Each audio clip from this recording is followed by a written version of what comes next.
O sabihin mo, Lord Jesus Christ. Sabihin mo. Sabihin mo. Sige nga, sabihin mo nga. Sige, magsalita ka. O, hingi ka ng tawad kay Jesus Christ. Baka patawarin ka. Sabihin mo, Lord Jesus Christ. Sige, sabihin mo. Lord Jesus Christ. Sige, sabihin mo. Kilala mo ba siya? Ba't hindi ka makapagsalita? Hindi ka pa pwede tumawag ng Panginoong Jesucristo? Hindi ka pwede tumawag? Ha? Bakit? Ayaw mo? Ha? Ayaw mo tumawag sa Kanya? Sige, subukan mo. Lord Jesus Christ. Sabihin mo.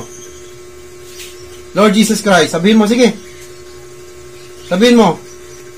Ayaw mo? Hindi kayo pwede tumawag sa Kanya? Ah, sige. Hindi talaga kayo pwede. So, nakadestiny na yung mangyayari sa inyo pagdating ng panahon. Alam mo na mangyayari sa inyo, di ba? Nakita mo na?